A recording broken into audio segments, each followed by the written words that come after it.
My name is Sarah Johnson. I'm 27 years old. I've been a housewife for 5 years, married to my husband of the same age, David. We don't have children yet, but we were living a fairly happy, ordinary life. However, one day, everything changed when I discovered David's affair. Hey, who is this Emily? How long have you been cheating? I saw a message pop up on his phone from a name I didn't recognize while he was away from his seat. The message was obviously from someone he was having an affair with. I couldn't stay silent in such a situation, so when David returned, I confronted him, waiting for what kind of excuse he would come up with. But what he said was something I never expected. Yeah, I've been cheating. So what? Are you being serious right now? It's not about being serious. It's the truth. What else did you want me to say? Did you think I'd beg for forgiveness with a bunch of excuses? What? David brazenly admitted to his affair and even started provoking me. You always act all high and mighty, questioning me. That's why I cheated. I hate that about you. Excuse me? You're always nagging. Do this, do that? Who would want to come home to a wife like that? That's because you always blame me right away. I'm fed up with it. Unlike you, Emily cares about me first. And she's a nurse, you know? She earns well. And more importantly, she said she wants to live with my mom right after we get married. She said it's so she can take care of her if anything happens. Ah, how kind she is. She's 3 years younger than you and yet so mature. Totally different from you, who suggested not living with my mom when we got married. And even after we started living with her, you never got along with her. Do you think there's any reason for me and my mom to stay with you any longer? I never said I didn't want to live with your mother. My mother-in-law had been living alone since her husband passed away early. David was worried about leaving her alone, so he suggested we live together. However, she was still in her late 40s at the time. I told David it might be better for her to live freely on her own. He apparently took that as a refusal. We ended up living together anyway. I heard from my son that you didn't want to live with me. No, it's not like that. Don't bother explaining. I never liked you from the start. Let's just not interfere with each other. It seemed David had talked to his mother, and she had been avoiding me since we started living together. I made a mistake marrying you. I should have married Emily from the beginning. Then I wouldn't have to deal with all this hassle. What did you say? That's right. So far, you don't have a single thing over Emily, and a wife who can't have children for 5 years. In the old days, you would have been sent back to your parents' home immediately. David bluntly said those words to me. Hearing that, I snapped and presented him with the divorce papers I had prepared. If that's how you feel, let's get divorced. I see no point in staying with you after being told such things. I had actually been aware of his affair for some time. David said, "What, you had it ready? If you wanted to divorce, you should have just shown me this paper from the start. Don't beat around the bush saying I cheated and all. You knew, right? And yet you'd do this. Were you expecting me to beg and hesitate to show it? I will never do such a thing. If you want to divorce, I'll sign this divorce paper right now." Without any hesitation, he signed the divorce paper. "Just make sure you submit this to the courthouse without delay this time." I did as he said and submitted the divorce papers to the courthouse the next day. After the divorce, I had to move out of the house. But as I was preparing to leave, my mother-in-law said to me, "Oh, you're still here? Didn't you divorce my son? Maybe you're waiting for him to beg you not to leave? It's useless. He doesn't care about you anymore. Just leave already." While packing, my ex-husband joined in. "Yeah, this place isn't your home anymore. Just leave. Seriously, giving up over one affair? You were never a great wife," his mother added. "You're right, Mom. But Emily is different. I have high hopes for the next time. Yes, the next wife will be a kind nurse who cares about me. I'm glad you divorced her." My mother-in-law approved of her son's affair and belittled me. "Yes, I'm glad I got divorced too," I responded. "What did you say?" "Don't worry, I'll be gone today. The movers will be here soon, so please bear with it for a little longer." As we were talking, the moving company arrived saying, "Excuse us, we're the movers." They started taking out my belongings. "This is refreshing," said my mother-in-law. "We should have done this earlier," my ex-husband muttered. They were unaware of the big misunderstanding they were about to realize. Wait a minute. Why are you taking the sofa too? That's ours. She shouldn't be taking it. Leave it here. No, this item was specifically requested by our client, the movers explained. So we need to move it. What? Wait, what? This is serious, Mom. They're even taking the fridge and washing machine. What's going on? Why are they removing them? I have no idea either. Unbeknownst to them, my furniture and appliances were being moved out, and the house quickly became empty. And finally, as a parting word, I said, well, thank you for everything. After saying that to them, I got into my personal car, which was parked in front of the apartment, and drove away. What just happened? My ex-husband was stunned. What are you thinking? What do you mean? I'm moving out because we divorced, right? You told me to leave. It's not about that. I'm asking why you're taking furniture and appliances that aren't yours, even the car. Are you taking these as some sort of compensation instead of alimony? No, that's not it at all.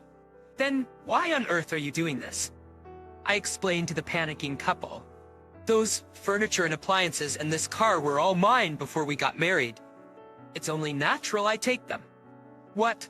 Indeed, I had bought most of the furniture, appliances, and the car when I was single.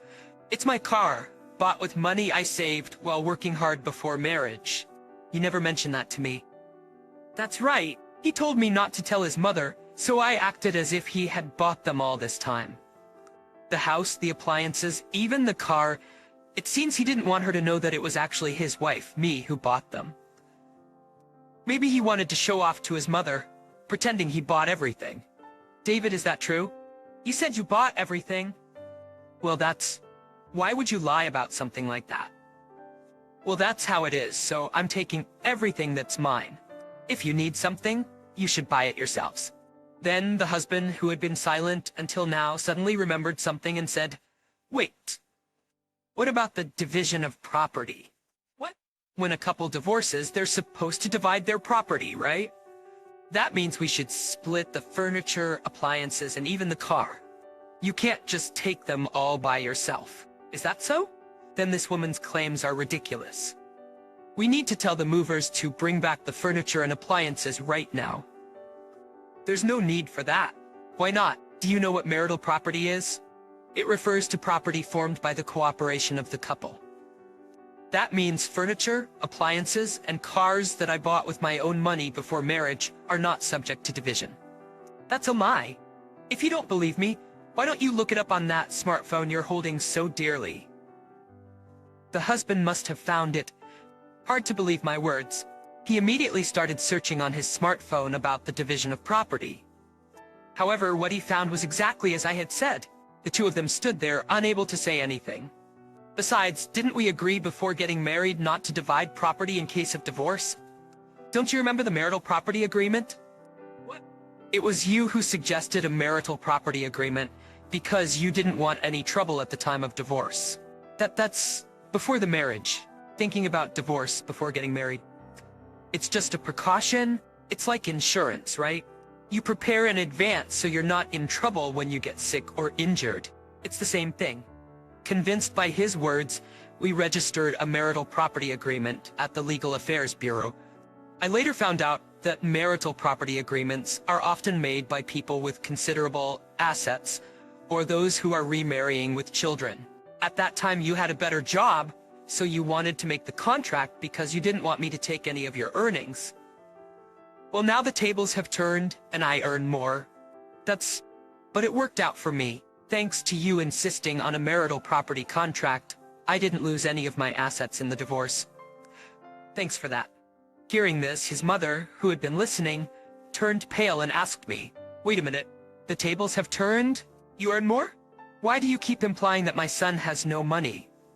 He got a job at a major company. Oh, he quit just before we got married. What? He said something about not liking his boss, but the truth is he caused a major loss at his workplace and got fired. What are you saying? It's not that, Mom. Let me explain. Then, through my connections, I got him a job at the factory of the large company where I work. So since I work at the headquarters, I earn more. You mean the furniture and appliances too? Yes.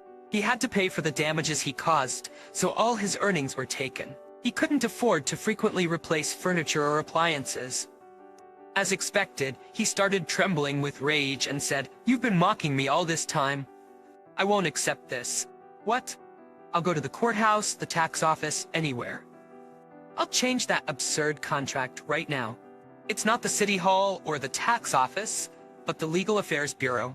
And even if you go there, you can't change the contract." That can't be true. Don't you remember? They told us at the time that once the contract is made, it can't be changed for any reason. Are you sure you want to proceed with this? So no matter how much you cry or scream, this fact won't change. Once it's decided, it can't be changed. That's fraud. You probably weren't properly informed. If you think it's fraud, why not consult the Legal Affairs Bureau? But I doubt they'll overturn it. The two of them were distraught at my words. Then I added one more thing. "Oh, by the way, I've already canceled the lease here, so you need to move out in a few days." His mother was shocked. "What are you talking about? This apartment was rented by my son for the two of you." "No, that's also a lie. This apartment was contracted by me when I was single. The plan was to pool our money and move into a new house together. But after he lost his job, he canceled his own apartment and moved into this one that I had rented. That's how it went on until today, living here with his mother, who knew nothing." "Was this also something you were told to keep secret?" He seemed to want to protect his pride that much. "Why didn't you tell me such important things?" "Well, because that's no excuse." As their lies unraveled, the two of them started arguing. While they were busy with that, I said, "Well, that's how it is. Please take care of everything from now on. Thank you for everything up to this point." And then I started the car and drove off. In the rearview mirror, I saw them trying to say something to me, but it was no longer my concern. However, the story didn't end there. A few hours after I left the house, I received a call from him. He sounded very panicked. I never imagined it would come to this. But I knew why he was calling me. "What? Did you find out she's not really a nurse, but a fraud? Or did she abandon you after discovering the lies you told?" "How do you know that?" I asked. "When a husband cheats and leads to divorce, it's natural to investigate the other party. And it was surprisingly easy to find out she had been lying to you. The real reason he contacted me was this. It's fine. We have Emily. We can just move in with her, even if it's sooner than planned. She's a nurse, so she can take care of us both. And she wanted to get married soon, so it must work out." "Yeah, maybe we should contact her," I suggested. "Hello, it's me. I know it's sudden, but can we come over?" "What's wrong?"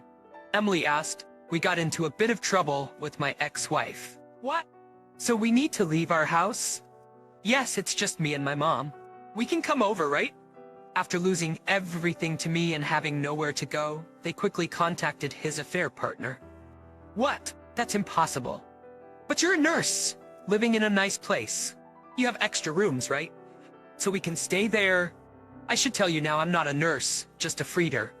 My place is just a studio apartment, not big enough for 2 more people." "What? You lied to me? Why?" "I thought I had to lie to catch the attention of a guy working at a major company. You wouldn't have cared about me. But still, so that's why you two can't stay at my place. You have a job at a big company, so you should be able to afford a hotel or rent a new place, right? I mean, I get it if a divorced wife has to leave, but why do you have to leave your house? That's weird. If you're gonna blame me, at least start by explaining that." Then he had no choice but to reveal everything. That he worked at a factory of a large company, that all the furniture, appliances, and even the car were his ex-wife's and were taken by her, and that they had to leave because the apartment was leased by his ex-wife and she had canceled it. She was furious when she heard this. "You're accusing me of lying? You're the one who's been deceiving all along. Just calm down a bit." "How can I be calm? Our relationship is over, so if you need someone's help, ask someone else. Goodbye." "Wait, Emily." After that, she was unreachable. Left with no one else to turn to, he called me for help. "Please, Sarah, can we start over? It was all my fault. I'll take the lead in household chores from now on. I'll listen to everything you say. So please come back to me. And it's not just me, it's my mom too. If we don't find a place, we'll be He and his mother were desperately trying to turn the situation around. His mother, standing behind him, also joined in, saying, "Sarah, I'm truly sorry for everything. I didn't realize how important you were. I'll apologize too, so let's live together again, the three of us. Okay? I'll even help out with some housework. Don't hold a grudge forever. Just accept our apologies." They tried to persuade me like that. However, my feelings remained unchanged. Live together? What are you talking about? I'm not related to you anymore. Who would go back to you? What did you say, Sarah? Didn't you hear me? I'll say it as many times as it takes. I'm never coming back to you. This is the result of your own decisions. You can't disrespect me just because things didn't turn out how you wanted. In response, he blustered, "So, getting cocky because I'm being humble, huh? Where are you? Tell me where you are, I'll come to you." He must have been very upset to be so clearly rejected by me. He shouted at me in anger.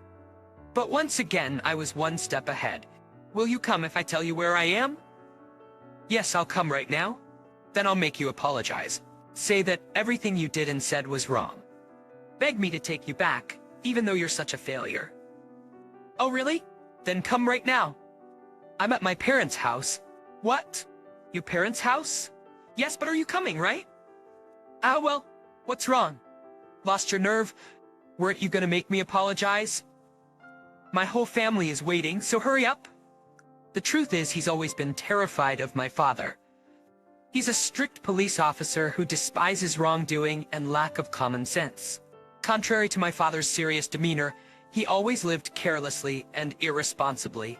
After we decided to get married and he met my parents, he kept saying, "Your dad is scary, isn't he?" "Not really," I replied.